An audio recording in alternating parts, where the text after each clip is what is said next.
Would you sort of assess your first/third term in office as mayor? Well, to a certain degree, it's sort of like a first term for me, basically because at number one, you have a change in the form of government, and having been away for 24 years, it is like coming in new. Other than the fact I bring an awful lot of background, plus I had the 24 years to grow. Good morning, afternoon now. During that period of time. And I think that, as I would assess it, I think we've had a very good 4 years. I think that we have moved the city forward.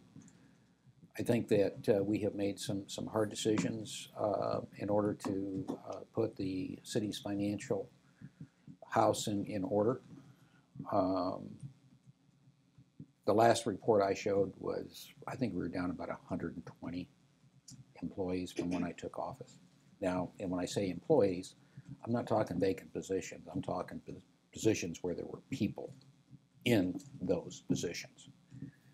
And that doesn't count the fact that I've got 18 more firefighters than what was there on the day I walked in, or that we've added attorneys, or that we've added people in the building department, specifically in terms of the code enforcement, so that when you actually look at the overall reduction in force, it's much larger, because that 120 is a net number. But when you look at city government, and particularly if you look at the corporate fund, you can postpone buying police cars, fire trucks, whatever, but you're going to buy them sometime. You might not buy them in this year's budget, but you're going to have to buy them next year or the following year. Same thing if you're paving streets. You got to do it at some point. In fact, the longer you wait, the more expensive it becomes, because the trucks or the vehicles are going to be wearing out. You're going to put more money into maintenance, where if you had something new, you'd have a warranty.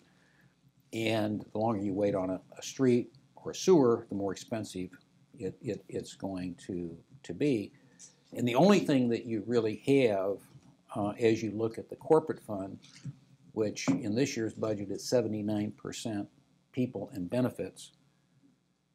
And if you take a look at our two largest departments in city government, which make up 70% of the corporate fund, police and fire, both those budgets are between 94 and 95% people and benefits.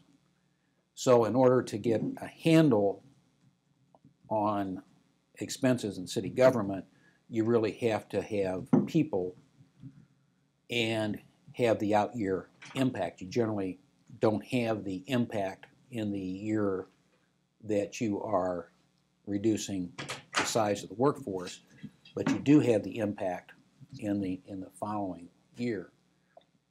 I think that so we've been able to put the financial house in order. We've been one of the things I was campaigned on was really trying to enforce our building codes. And one of the reasons that I wanted to do that when I was out of office, and particularly when I was in the downtown area at the downtown bank. On days when I didn't have anything to do, I kept a pair of tennis shoes in the office, and I'd either walk to North Grand or I'd walk to South Grand for lunch. And I'd go down different streets. So I watched the core of our city literally deteriorate, where at one time you had single-family homes, you might have 8 mailboxes, as well as all the cars that go along with that, and just see the deterioration from the city as you start going out. And in fact, as you look at the city, the area that has survived the best is the east side. And that's as a result of what I did when I was in office the first time over there. And so really trying to deal with our building codes and enforce those codes is something that's important because we have too many landlords that literally take the properties, milk them for everything they're worth, and then literally walk away. And in a lot of cases, you can't even find who owns the property. I mean, you got a name, but you can't find them. And so we have really gone after the code enforcement. I said that I would hire 2 attorneys that would focus on that. We've done that. We've beefed up other people within the code in enforcement. And in November of 2011, the City Council passed an ordinance dealing with abandoned buildings that have more than 2 code violations that the owner has to register. And for practical purposes, the registration, after you get by the first 6 months, is $2,000 a year. It's $500 a quarter. And what the part of the ordinance does is that when somebody registers the building, they have to provide us a plan as to how they're going to bring the property up to code. And if at the end of the 3-year period they've not brought it up to code, we can then go into circuit court and get an order and demolish the property. We have registered approximately 600 buildings.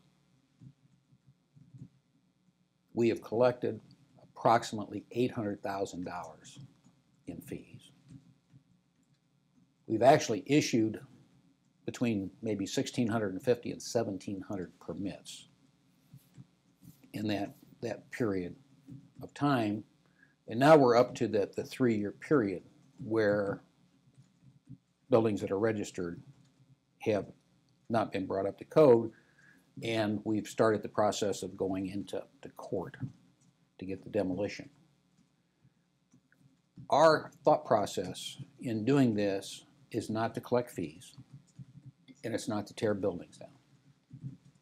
It has been to send a message to people who do not take care of their property that the city is there to enforce the codes, and it is going to be cheaper for them to fix their properties up and maintain it than have the city come in and force them. And I think that we've started to get that message out in the community. When I ran for office, I talked about the fact that we needed to deal with our infrastructure. I mean, the streets were just literally falling apart. Nobody talks about the sewers, but the sewers are a bigger problem than what the streets are. And we've been able to put together a 3-year program that we increase the property tax, or excuse me, the sales tax by 0.5%. That money is designated for streets and sidewalks. There's also some sewer work and some traffic light modernization, some other stuff that goes along with it. But the vast majority of that money, $79 million plus out of the $86.6 million over the 3 years, is in the streets and sidewalks. And we've implemented the first year of that program. What you'll see this year is a duplication of what happened last year. Third year will be a duplication again in the first 2 years. We have 625 miles of streets and roads in the city of Springfield. We will touch half of those. And again, what we've done is we've had our professional engineers rate every street in the city of Springfield on a scale of 1 to 5. And we've started with the 5s, and we're working our way back. Again, as you look at that, we have problems with infrastructure in all 10 wards of the city. And there has not been an alderman, to my knowledge, that has complained that they have been shortchanged, or they're not getting the stuff done, or their wards are not being taken care of. I think all 10 aldermen are happy with the work that is being done, and that is because whether they voted for it or not, and keep in mind this was a 5-5 vote where I broke the tie. You know, I don't know why City Council thinks along those lines, but somehow it's important that I break those kind of ties when they do that. But that we really are dealing with the entire city. At the same time, same meeting, we implemented the sales tax, the sewer fee increase to deal with our sewer program.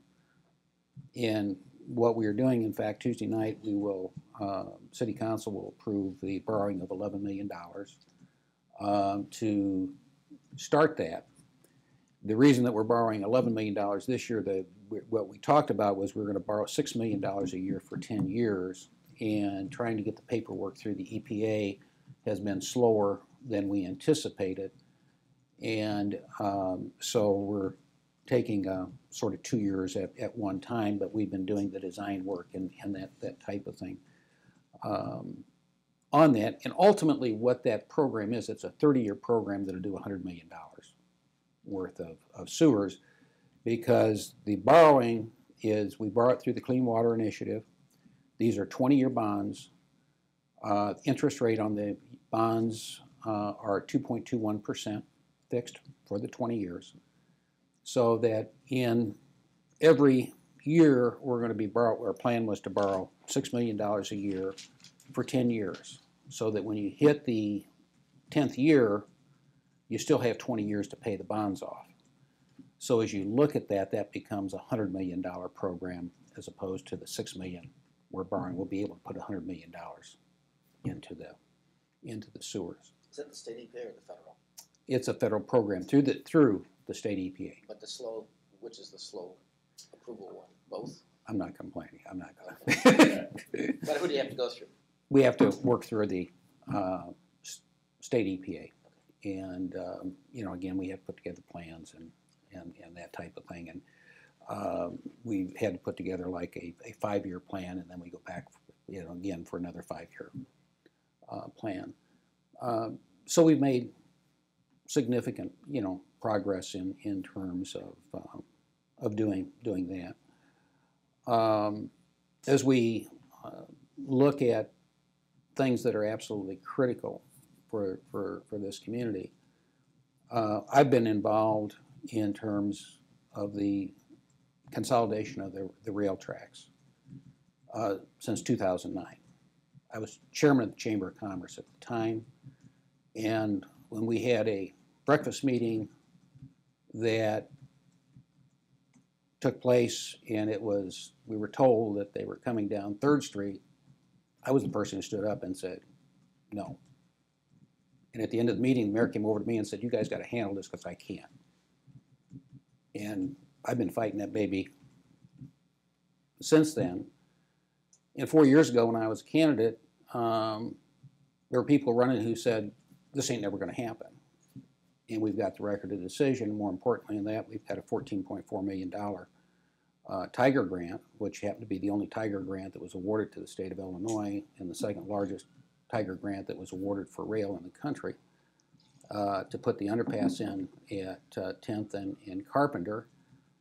And the only dollars that the city has in the $20 million construction project at this point is $365,000 that we took out of motor fuel tax funds that we fully expect going down the road. We will, at the end of the period, we'll be able to get that money reimbursed out of the grant. And with what we're doing on 3rd Street in terms of closing some at-grade crossings there, we expect to be able to fund, we're a couple of $1 million short of $20 million to put another underpass in at 10th and Ash, so that the plan is that we will be able to, when we're finished here, or possibly even before we're finished down here at 10th and Carpenter, which will be September of 16, that is due to be completed. Our plan was to move down and do 10th and Ash. It now appears we may be able to start the 10th and Ash prior to finishing. Say again how those funds were generated from the closing? There is, the Illinois Commerce Commission has a rail, or has a at-grade crossing program that is funded by the railroads. And so that by closing those crossings, what they would do is that if they just closed, if they didn't close the crossing, they would have to do work on that. They're giving us 50% of the cost of what the construction would be, and it comes to the city. The city can spend the money any place it wants to. I mean, we put it in the general fund, do anything we want, but I've talked in terms of we would take that money and move it over to the 10th Street track to keep it going, because I think it's important that we continue to have activity until we can get something going at either the federal or the state level.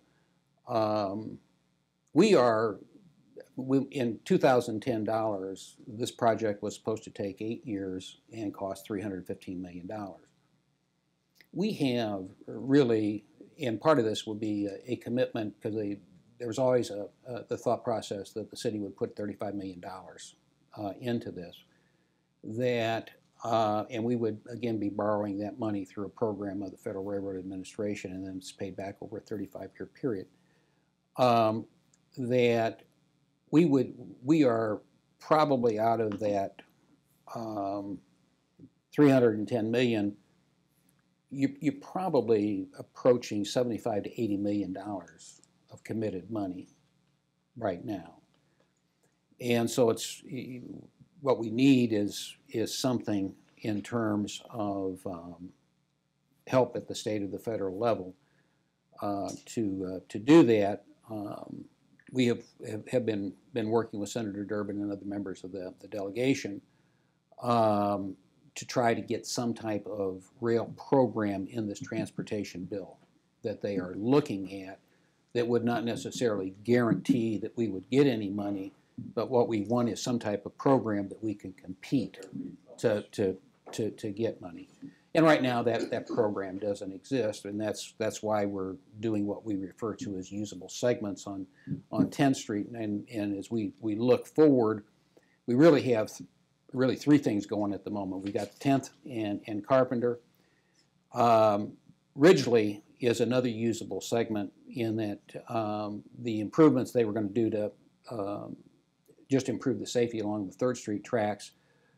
We talked them into going ahead and doing what is proposed for the 10th Street corridor. So that is in the process. They're actually starting to buy the properties. I think there's about 10 properties out there that they have to buy, and so that part will be done. And we are in the design phase for the 10th and Ash underpass, and again have commitments out of the ICC for some dollars, and we're fairly close to having that $20 million to do that. And again, just in terms of leverage, if we would end up being $1 million or $2 million short, I would look to borrow the money to go ahead and get the work done so we can keep things going. But we're working on something else right now that we hope will provide the full funding on that and possibly help us to do the one at 10th and Carpenter.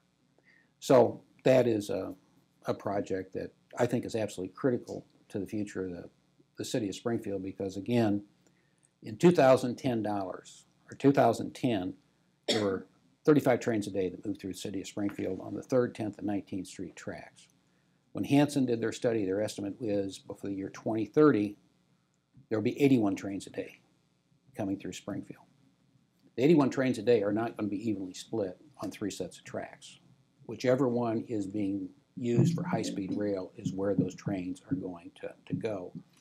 And what we, I think, have finally begun to convince people that they may spend $3 billion to speed up the trains between Chicago and St. Louis, but if you only got one set of tracks on 3rd Street, you can't have two trains going in 2 different directions. So one of them's going to have to wait for the other, and it's in everybody's best interest to get the 10th Street corridor done. It is absolutely critical to the future of this community that is done. You're not going to have it downtown. Is it a double track or a single track? They can only put one track there. And I'm not going to go into some of the problems even with the one track. But there are some real problems over there. There is not room for two tracks. Because that sounds like the same problem that you were just talking about. The other ones will have to stop and wait anyway, right? Well, see, if we go over the 10th Street corridor, there's room for 5 sets of tracks. Okay. And the idea of doing the 10th Street corridor has always been that if in the future we can identify money, we could take the 19th Street tracks and move it over to 10th Street and have one set of tracks running through the city of Springfield.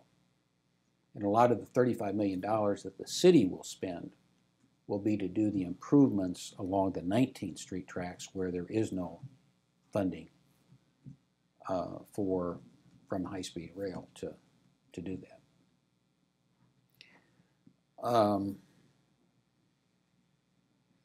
If we take a look at a place like City Water, Light, and Power, I think we've made great progress in the utility. We have, I think, a professional operation. They have faced problems based on the fact of the price of electricity on the wholesale market. We are seeing the price on the wholesale market come up at the present time. We did a press conference this morning. We've talked a lot about the possibility of having a technical default, and by technical default, the way the bonds were sold for City Water, Light, and Power when they built Dahlman 4 is they took 30-year bonds, and the debt service is basically $42,500,000 a year, 30 years. It's just a little bit under that in terms of actual numbers. But these are revenue bonds, and under revenue bonds, the investors want to make sure that 30 years from the time the plant is built, it's still operating. So they require a debt service coverage of 125%, which means that when you look at the power plant, it has to produce enough revenue to pay the $42.5 million. But then it has to produce another 25% on top of that, which is about $10,500,000, so that you've got that cushion. And the reason the investors want that cushion is they want that $10,500,000 to be reinvested back in the plant, so that at the end of the 30-year period, the plant is still working, that you're investing in it. And so that our problem, when we say a technical default, there's never been a problem in terms of meeting the $42,500,000 payment. The problem is producing the extra $10.5 million over and above that. And this year we have been fortunate that while we had a very mild summer, and we had what looked like we were going to have a technical default for the second one in a 4-year period, things have improved, and they've improved for a couple of reasons. But one of those reasons is that the price of natural gas has hit a 2-year high, and that means that we can sell electricity on the wholesale market. And so in addition to hitting the budget, we're going to pick up a couple extra million off of our sales. In fact, this is really so good that when we sold our contracts, we can buy it cheaper than we can produce it and sell it at a good price. So that has been extremely helpful. Also, what we refer to as our retail sales here in Springfield have stabilized. So we've got some things happening that we fully expect that we will not be in default. We are at the end of December. Our coverage is 1.22. If we have a January and February, as we anticipate we will be able to meet the coverage. But just in case there is a problem, we have an ordinance coming to the City Council tomorrow night that we're going to ask for emergency, Tuesday night. Today was like Monday again. That would allow us, the option to waive the payments in lieu of taxes for January and February, just to make sure that we can avoid that technical default.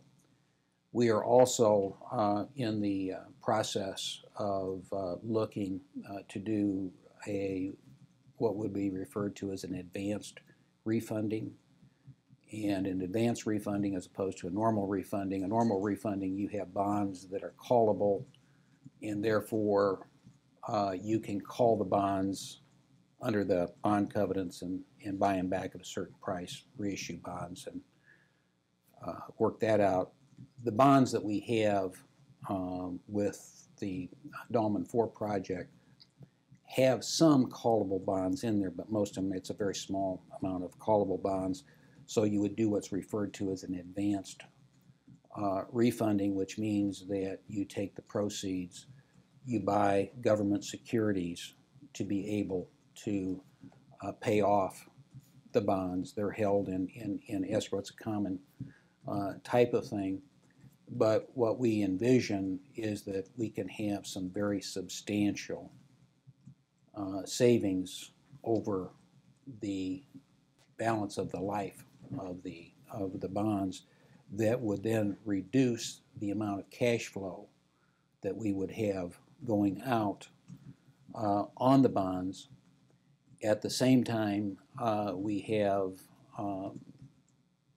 some contracts that we anticipate we will be able to renegotiate that are major contracts that we think we can lower the price on, and again reduce the need for cash flow out of the utility. And I'm not going to tell you which contracts.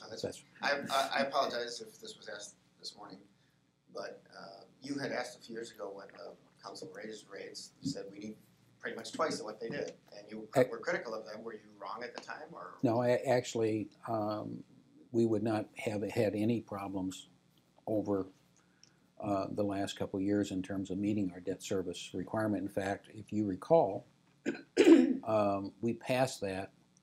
And I just remind you of history. We went to the city council meeting at the regular meeting, and we didn't have the votes. So we adjourned the meeting and came back on the last day of the fiscal year because we hadn't adopted the budget, because we needed the CWLP rate increase in order to be able to adopt a budget. And that was a 5-5 vote too, where I broke the vote on both those items. And the next day, I did a press conference where I said this didn't solve our problems, that we had asked for a 9.5% rate increase with a cost of living so that we could get away from having large increases, that if you do a small increase on a year-to-year type of basis, this would be something that is more palatable to people.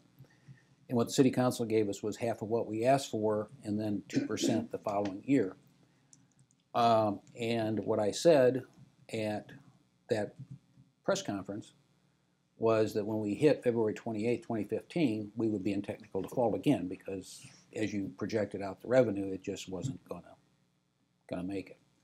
We've continued to screw everything down and take out as much expense of the utility as we can. But now because you've done other things, you think you will not be in technical default at that time? Because of the fact that we have been able to have some sales on the wholesale market that we were not counting on, and that the winter has been cold, we are in a little better shape than what we had anticipated. And again, as we look forward, looking at doing future sales of electricity, the prices are up. So I mean, this isn't something that's pie in the sky. We've actually have contracts. So you don't think you're going to need a rate increase at any time in the near future? I think what we need to do is to do a restructuring of our rates, one of the problems that we had, and this is a problem that we had this summer, is that on the 4th of July, people were wearing coats. I mean, you'd normally think it's a nice hot time. And the way our rates are structured from a residential perspective, and keep in mind, I'm only talking residential because commercial has the same basic thing. You have a basic fee to have electricity. Our basic fee for a residential customer is $5.76 a month. Ameren, their charge is generally around $18.75 a month. Go up in the Chicago area, you know, $39, $40 a month. Go out into the electric co-op type areas, they're about $40 a month. Well, if we up the basic charge, we can lower the charge for electricity. What that will do is two things, both for the utility and for our residential electric customers. Their bills are going to be more flat, as opposed to having a very hot summer where everybody's bill jumps up tremendously, which my wife complains about all the time, or what we had this summer where people weren't using their electricity and our revenues dropped way off. And you have basically the same thing during the summer, you know, or during the winter, if it's really cold, our revenues are up. Now, the good thing about winter is that during the winter, we can sell our excess power, and if it's cold here, it's cold all over, and people are looking for more electricity. During the summer, where it's hot, you're using most of that electricity right here in the city, so you don't have the ability to sell it outside the city.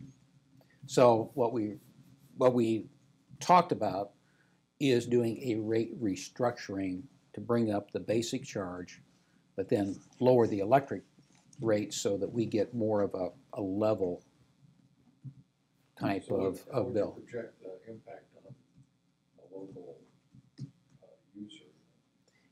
It would be more of a smoothing of the electric rates, but more importantly, for the utility, it would give them. Right. So the annual costs might be up a little bit for the residential user? That would be a decision the city council would make, given their propensity to not want to do that. Yeah. But you'd still be better off if you restructured the rates. I've read a lot about, got more interested in this whole climate change. And there's been a recent study that says the Midwest, especially in terms of the agriculture, drought, warmer winters, all kind of things, hotter summers, in the next 40 years, actually. So what implications does that have for both the power plant operation and a second water source? Well, if you're looking specifically in terms of the power plant, you have to keep in mind that the Obama administration is talking about putting in restrictions that will close a lot of coal-fired plants down in this country. Most of the electricity that is generated in this country is generated from coal-fired plants. Right. If you shut those plants down, it's a matter of supply and demand. On the wholesale market, what you're going to have is a rise in price. Now, when you look, and let me just talk about coal-fired plants for a moment. The city of Springfield, since 1978, has invested heavily in pollution control equipment. We had one of the first scrubbers in the entire country. When they built Dolman 3, the city invested $25 million to put a scrubber on. It didn't work. So a couple years later, we invested $50 million to replace the $25 million scrubber that didn't work.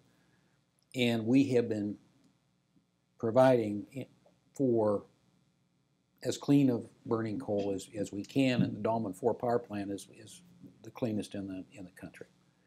And probably the last coal power plant ever. You know, one never knows. One never knows. But so a lot of coal-fired plants have invested nothing. Right.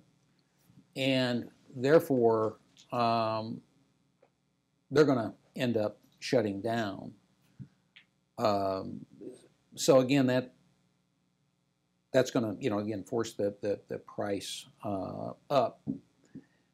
In terms of what's going to happen to the climate or that type of thing, I'm not sure. I'm a believer that long before anybody was on this earth, there was all kinds of environmental things happening. It's constant type of evolution. The world sort of changes, with it, and I'm sure we will change as things move forward. As we look for a second water supply, as I said during the discussion downstairs Monday night, I believe. I had to stop and think, what day it was. We need an alternative water supply, and people will say, well, it's been 50 years. This started in the 1970s. Part of the problem that the city has had has been the on-again, off-again approach to doing this. When the city originally started this, in 1975, a gentleman by the name of Jim Henneberry was elected. You're smiling, Barry. He's an interesting character. He's a nice guy. Interesting character is a good description. But when he was elected, he didn't want to raise the water rates. So they stopped buying land, and in fact they lost their ability to do it by eminent domain because of the fact that they weren't moving forward. The real reason that you've never had anything happen has been the lack of a willingness of city councils to increase rates to pay for it. And the city continues to send mixed signals as to whether they're going to do something or they're not going to do something. I met with the Army Corps of Engineers and the EPA and clearly indicated to them that if we could get a permit, we will build the lake. They came back and said, well, okay, we want you to do these studies. We've done those studies and we've given them the results that would eliminate the gravel pits as a source of an alternative water supply. The real problem we have is that as you look at your alternatives for a water supply, any other alternative you're going to look at is going to be more expensive than building the lake. And anything that you're going to do, you're going to have to go through a permitting process. We have something we are working on right now that I'm not going to discuss that may help us to get those permits and just to take a different tack than what we have been doing. So in the meantime, it's the land the city's acquired. How many acres would that be, would you guess? The city has acquired approximately 6,600 acres of land. It needs to acquire 699 additional acres in order to be able to do what was designed. The city has spent approximately $21 million to purchase that land. The city has spent approximately $10 million on studies and staff time along with the purchase of the land. Rent some of that The city cash rents all of that land, and basically it is a break-even proposition. We also pay property taxes on it because we are deriving income from it and we're not using it for a public purpose. Given that it's election season, one of your Jim Langfeller's ads say he's going to work to lower CWLP rates. Is this possible? Has he told you how? he mentioned things about redoing contracts and possibly getting out of the wind contract after 10 years. There's a couple of things. Well, first of all, the wind contract does expire in 16 and 17 or 17 and 18. I think it is 16 and 17. In 16, that's a very small contract. The one in 17 is a much larger contract. And what I would anticipate is that when those contracts expire, that we will enter into new wind contracts, but not with the providers that we have, that they would probably be providers here in Illinois, and that they would be a much more favorable contract. Those wind contracts have cost the ratepayer $76 million. So as you talk about replacing Dolman 31 or 32 with wind, nobody talks about what the cost of buying that wind has been with these two contracts. It is $76 million What number of years? since the contract was put into place. Is it unrealistic? $76 million more than if we had been producing it ourselves. Is it unrealistic to say rates can be lowered at any time in the future? You think we haven't tried? Understood. You know, if you have, you know, it's one thing to say you're going to go renegotiate a contract. When you have a contract that is a legally binding contract that calls for you to pay a certain dollar amount for that wind power, and the price is about half today, you're not really interested in letting somebody out of that contract. And we have tried things like we will extend the contract. Let's lower the price, we'll extend the contract longer and that type of thing. The contract is such that they have no interest whatsoever in doing any negotiation on that, and when the contracts are up, we will, those contracts will be not renewed, but that's not to say that we will not look to have some wind power, but it would be wind power that would be priced much differently, and it would be wind power that would be here in Illinois. Because the other part of that is that wind is from Iowa.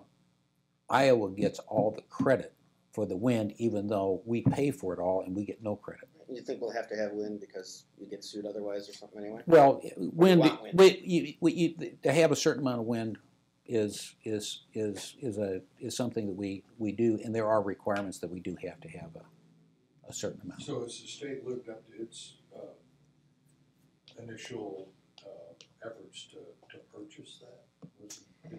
Well, the state has gone from owning buildings to leasing buildings, Right. and therefore they no longer pay the electric bills.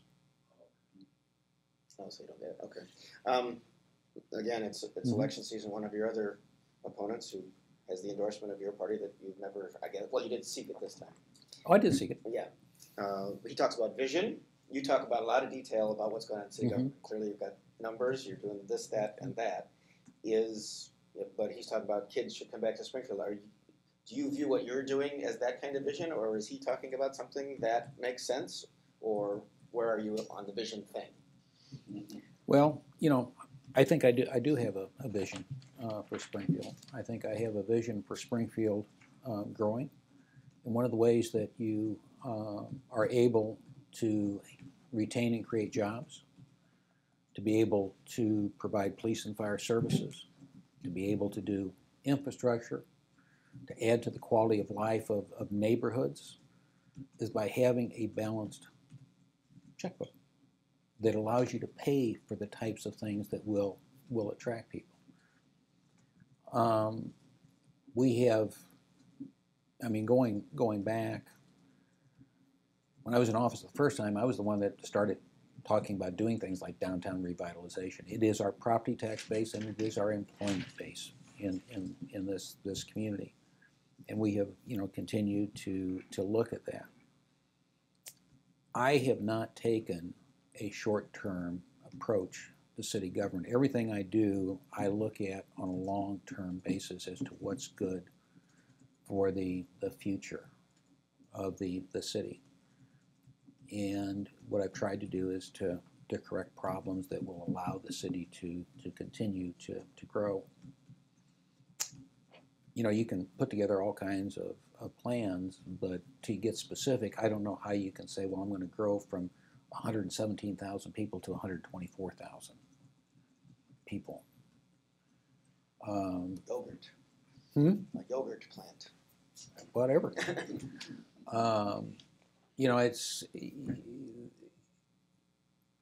those are, you know, hard things. I think we may have different visions for Springfield, or at least different ways to get there.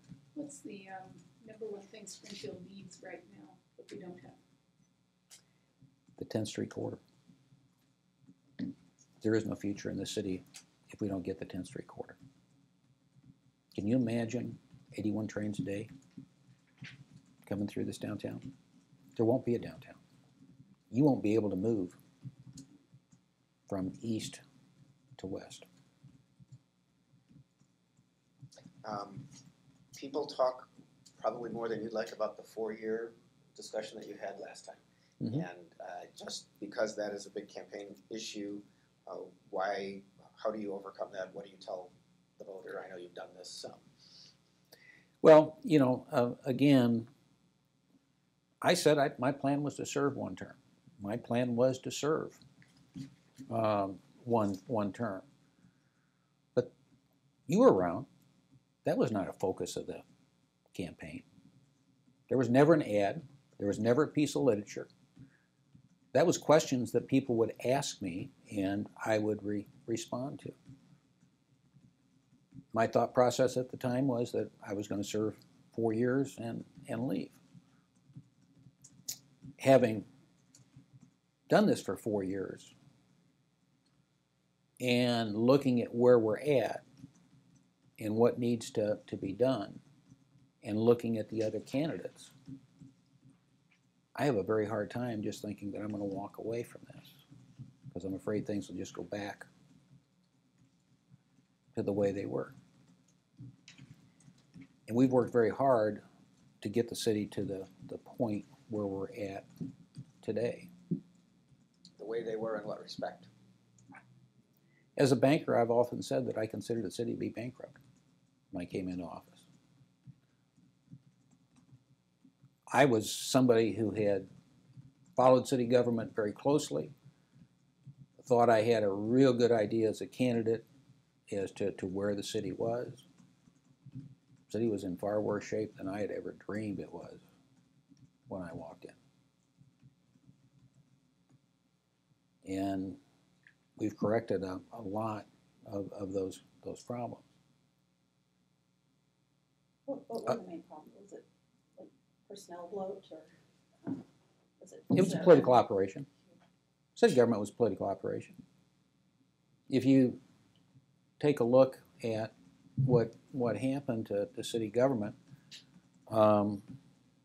we are, the last report I saw, which I think is December, we have 1,435 people in city government.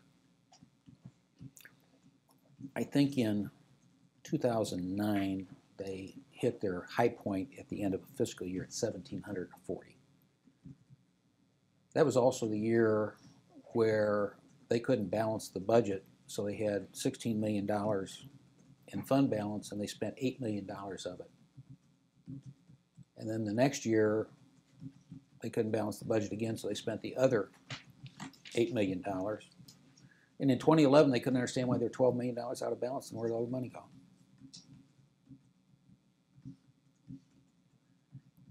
They were basically paying for people and benefits with no money to do anything else. Is there anything that you have regrets on from your first term that you might do differently if you have a second chance at office? Oh, yeah. But I'm not going to tell you. I know shredding just hit. Is there just your thoughts for this group on on that episode, because the timing of the report coming out, even though it said you didn't know, is not great, probably, You know, for you. I was told that I was the last interview that they did. That was a year ago, December. So what does that mean? I can't understand why it's taken so long to get Why it. hasn't it? I have no idea. Speculate. I have no idea. So are you satisfied with what you've heard? Well, what I found out this morning is that they don't issue a report, It's just a press release. just a one-page press release. So they really wordsmith that over the years. I have no idea. I mean, I have no idea. Could I talk to you real quick about the demolition program that you brought up earlier? hmm So once the city takes a matter to court, We have to have a judge. He has to give us an order to take something down. We can't just go take it down ourselves unless the building is in danger of collapsing. and then what happens to that property then? Does the city own the property then? Do you take ownership? Well, what we can do is put on a lien on the property for the cost of the demolition, plus any fees that they may own. And then what the city has to do is to foreclose on the lien. It's a legal process. It's not a fast process. Because But- it has occurred to me that a lot of these buildings have come down, which is fine. Nobody wants an abandoned building. Well, I can tell you that from May of 2008 to May of 2011, the city took down 41 structures. From May of 2011 to May of 2014, the city took down 180 structures, and we're taking down 100 this winter. So we will do 280 this year. So what? And that's only a fraction of what we need to do. I mean, we're in process with between 300 and 400. Now, one of the first things, 400 more structures. beyond the 180. 300 and 400 we're working on right now to take down. I mean, that we're going through the process because we got to go to court on these. One of the first things we did is Mark Mahoney, in the winter of December 11th, we took 2 crews out of the Public Works Department and got them trained and certified to take buildings down. Because before, the city always did that by subcontract. So that while we're looking to take down, say, 100 buildings this winter, 65 are being taken down by the city and 35 are being taken down by a contractor. But most of the buildings we've taken down have been buildings that we take down ourselves. Well, I guess my question is then,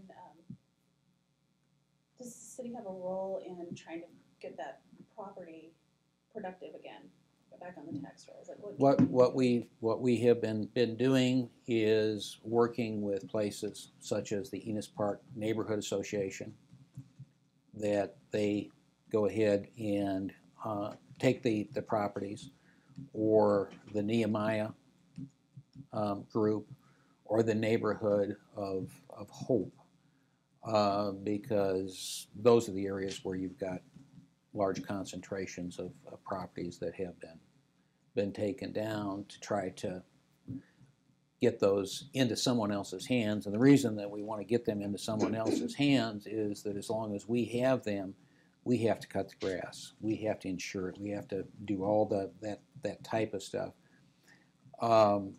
We'll try to give it to the neighbors. The ideal situation, most of these lots are smaller lots. They're a 40-foot lot. Today in Springfield, you can't build on a 40-foot lot.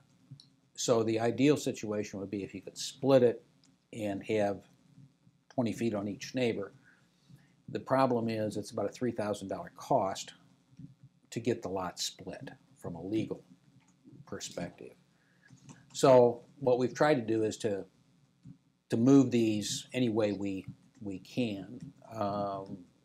We will from time to time put a list out of properties that we will take offers on from people that if they would like to have the lot, but they got to tell us what they're going to do with it, et cetera. Most of them, we can't get people to do even for $1. Through a similar process. Now, the Bel Air is a situation where they have to, as of today, the people are supposed to be out. Anybody that's not out will be evicted. They will then fence the property. Then, when the weather warms up, they are going to do what is referred to as a wet asbestos removal, and you have to have temperatures in order to be able to do that. Once they have removed the asbestos, then they will tear the property down. The family will still own the property, so it is up to them to do whatever they're going to do with that. We could have continued on in court. We could have been in court for a very long period of time, and we just thought that getting it down was more important for the neighborhood than continuing for a couple of more years to try to battle that in the court.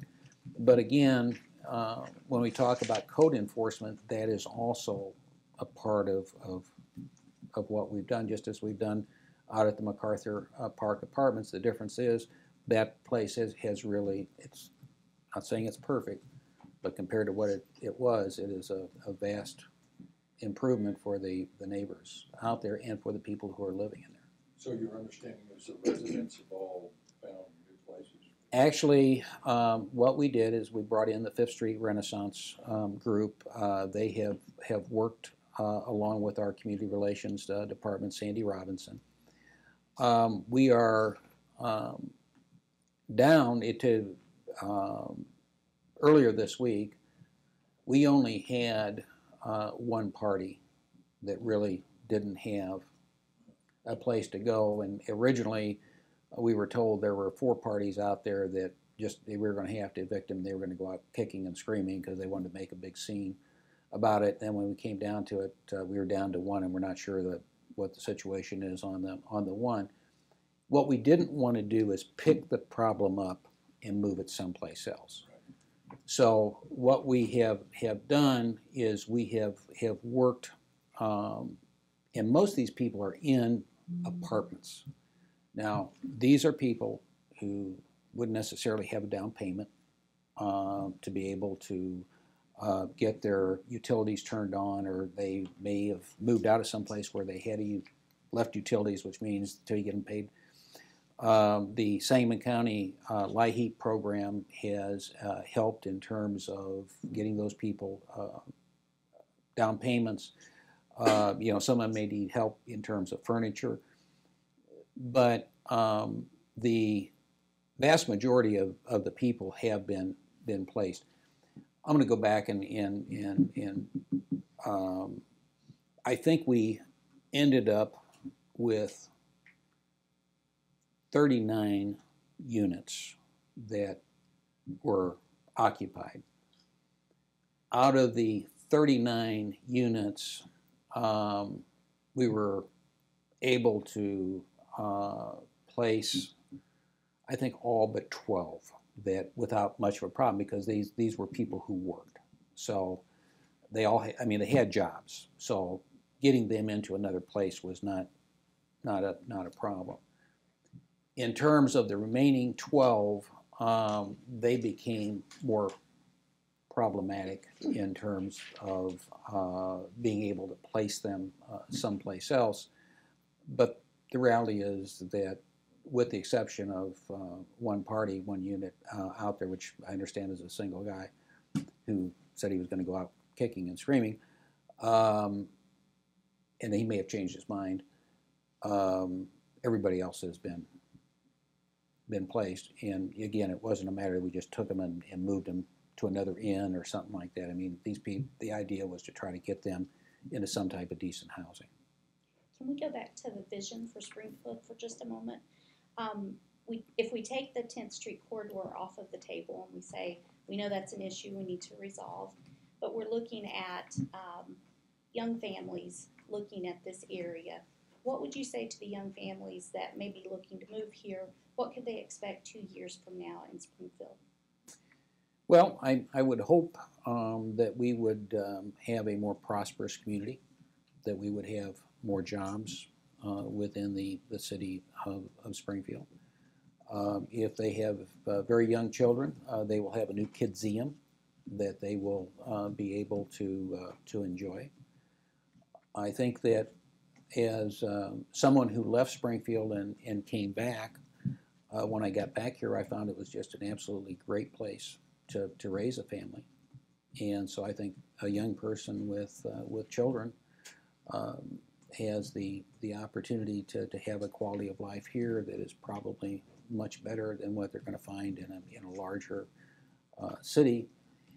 One of the problems that we have as we look at the community is School District 186. And when you have young families coming, they have more of a tendency to be looking to go into the suburban area because of the schools. And that is something that is really, as we look to the future, is important that we be able to attract people into Springfield. Is a specific objection to people wanting their kids in 186? I think that depending upon particularly the age of the children that are coming, if you go out and take a look at the Ball Chatham School District, or you look at the Rochester School District, if you start going to those school districts, their facilities are quite different than the facilities that we have in Springfield. And I think that it's to a certain degree, you have the same thing with the residency requirement. Most of, a lot of our workers, particularly in terms of police and fire, where you have the most resistance to residency, is the fact that most of these people are relatively young with small children, and they're concerned about their education. Okay, the physical plant. What about the culture of the schools? School District 186 is a good school district, and if people apply themselves, there's no question they can get a great education. If you take a look at your National Merit Scholars that are coming out of School District 186, those numbers are very, very good. If you look at the schools that graduates of 186 are going to, they're getting accepted into some of the top schools in the country. But it is a matter that someone has to apply themselves in order to be able to get a good education. Sure, given that equation,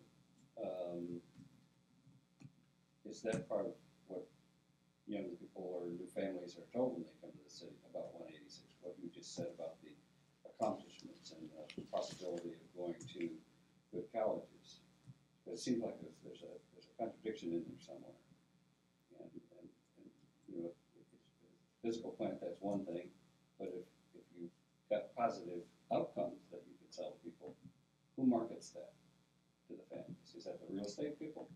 Well, that's what is always talked about, is that real estate people have a tendency to steer people out of 186. I don't believe that per se, because I think most real estate people are interested in selling a house and making a commission, and they'll sell whatever they think they can sell and get the commission, because if they don't sell something, they don't make any money.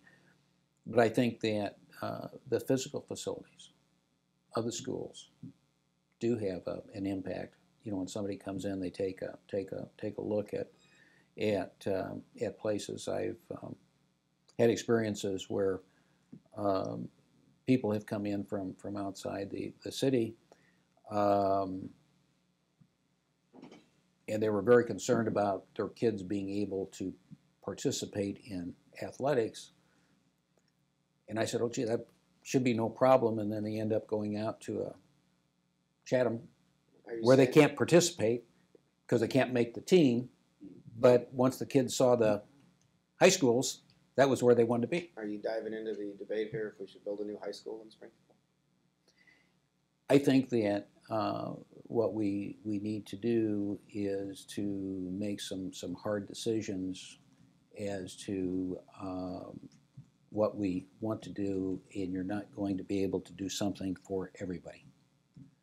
And so you need to be able to focus on what you can do. You're talking about like a new Springfield High that doesn't take from all three schools?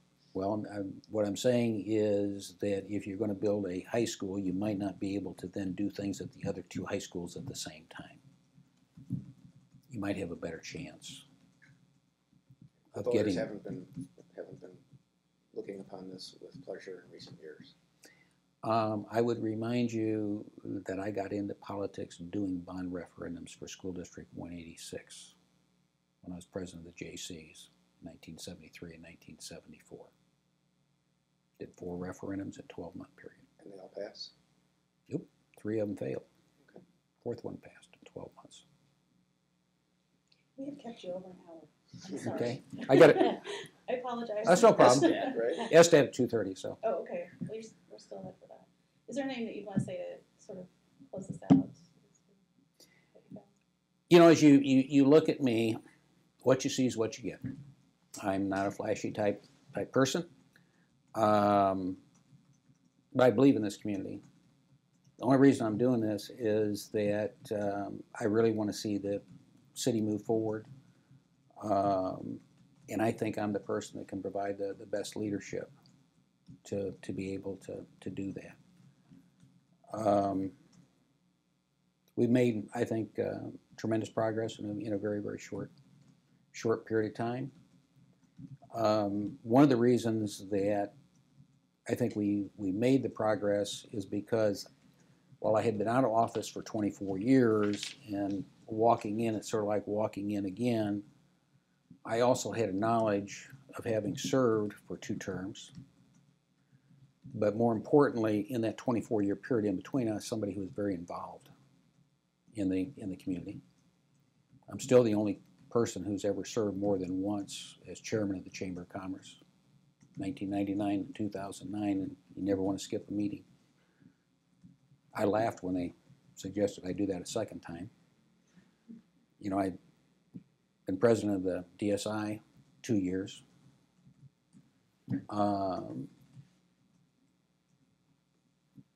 You look at what I have done on my own without being in public service. My entire adult life has been giving back to this community, and I'm willing to do 4 more years.